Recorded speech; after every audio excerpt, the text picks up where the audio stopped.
Welcome to Bedcrime Stories Podcast. I'm your host, T. Merry Christmas Eve. I hope this video finds you happy, in a warm, safe place, surrounded by people you love, enjoying all the beautiful elements of the season. The beautiful lights, the beautiful Christmas trees, and if you celebrate any other religion, I hope that your Hanukkah candles are sparkling and beautiful, and that you get oodles of Hanukkah guilt. I'm also hoping that you all have something delicious to eat and drink, and today it's okay to eat and drink whatever you want, even fudge and mulled wine. I say go for it, in moderation, of course. Now let's dig in. There's no doubt that Doomsday Mom, Lori Vallow, is an emotionally troubled person. Maybe not clinically insane, but still someone who suffers from magical thinking, delusions of grandeur, and likely an antisocial personality disorder. Most well-adjusted people aren't going to believe that their husband and kids have been taken over by evil spirits and turned into zombies, and thus need to be destroyed. You have to be missing a chip to truly buy into this cray-cray stuff. Sadly, Lori Vallow isn't the only person who's ever falsely believed that a family member and or loved one has been replaced or taken over by an identical being. There's even a scientific name for this.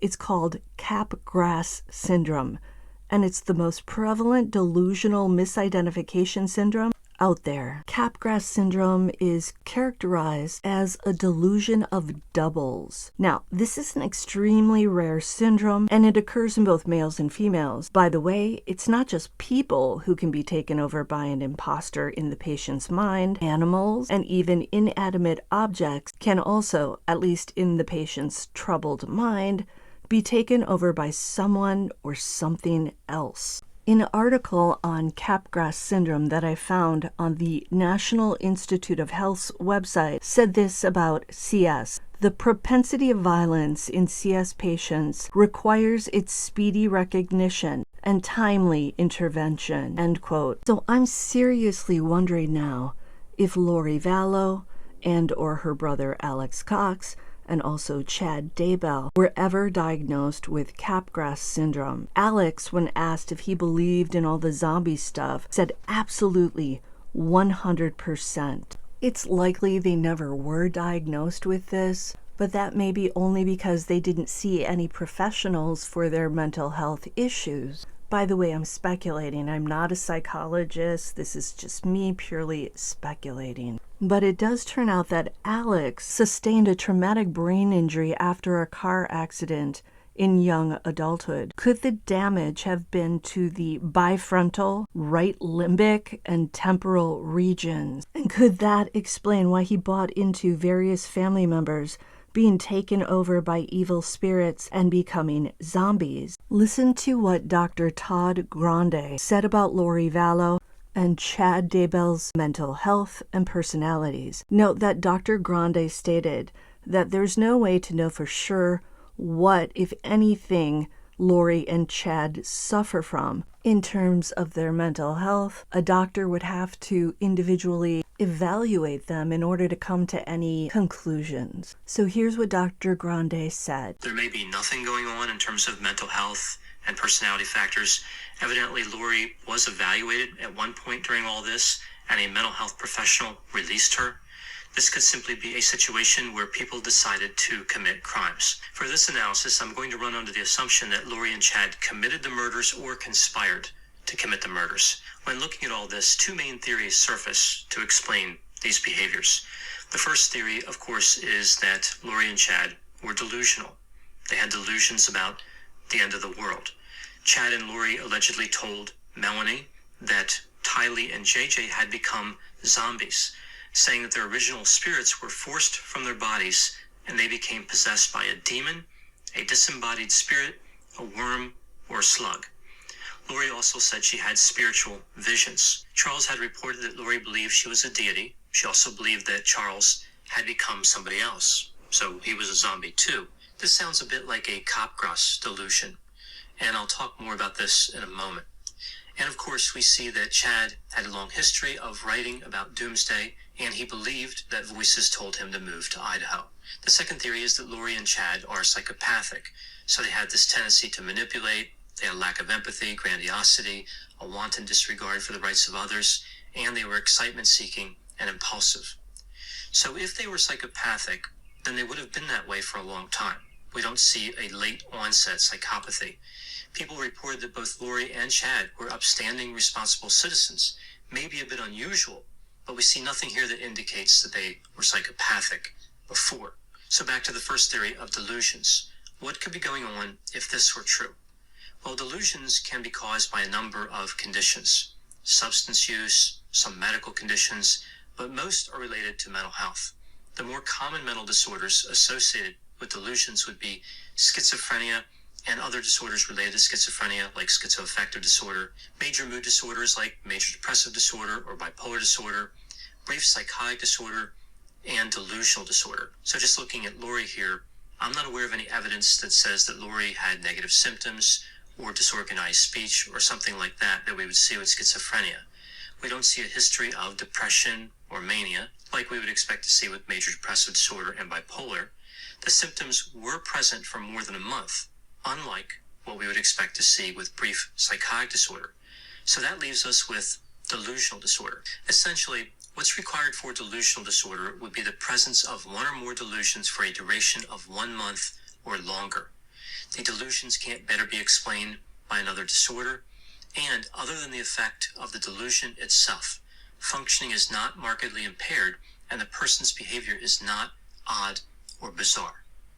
Lori did seem to function pretty well, and it's not clear if she was odd or bizarre outside of delusional behavior. I think looking at these different categories really highlights the importance of a quality history. Without knowing the history of behavior, it's difficult to see what alignment would make sense. I mentioned the Capgras delusion before.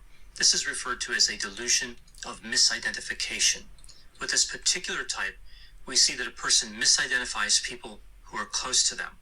One of the most common situations. Capgras syndrome is scary because of its connection to violent behaviors. If only Charles Vallow's pleas for help in getting Lori a comprehensive medical health evaluation had been taken seriously by the cops.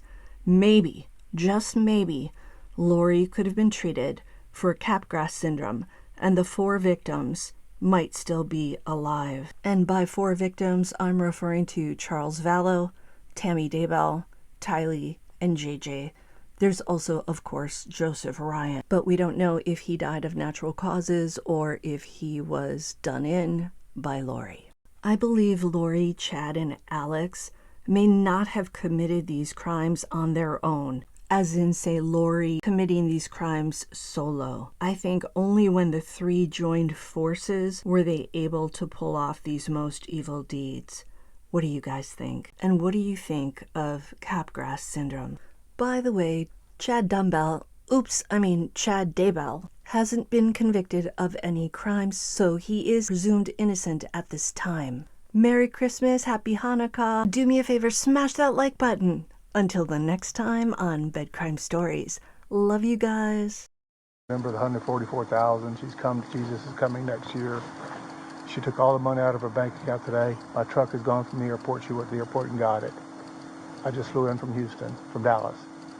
Houston and Dallas. So where's your truck? I don't know. Okay. A friend of mine's truck had picked me up. I went to the CSI to file a report, which is the community bridges or something, to file a report. So you did the petition? Yeah, they ordered a pickup. Okay. What time did you do that? Hour and a half ago. Okay. So what makes her a danger to herself and to others? She threatened me, murder me, kill me. She threatened to murder you? Yes. And she said, how did she do that? My bishop right there is in the car. He was on the phone with me today when she said, "I will have you destroyed." Is what she said there. Okay, that's not a threat to kill you. Yesterday was a threat to kill me. Okay. What did she say yesterday? She said, "You're not Charles. I don't know who you are, what you did with Charles, but I can murder you now with my powers." Okay. Okay? All right. Says I'm gonna kill you too. Yesterday was I'm So gonna she's kill you. speaking as a spiritual being. She's not here. She's Okay. lost her reality. Is this just all recent, or has it been going on? It's been going on for about 4 or 5 years. It's gotten really, really bad lately. She goes to the temple every day and speaks with Moroni and Jesus Christ, and they tell her what to do. And now she came to her today, and last couple of days she says, "I'm not Charles. You're not Charles. You're Nick Schneider." I don't know where she gets his names from. She got all this stuff from these people in Utah who tell her how many past lives she's had and probation she's had. And she's was married to Moroni way back when, and she was also married to James the Just. And Okay, this is all foreign to me. So it's foreign to me. Well, I'm too. not It's LDS. It's crazy stuff. I know you're using LDS terms here. But it's Okay. just she's nonsensical. Okay. And I haven't seen my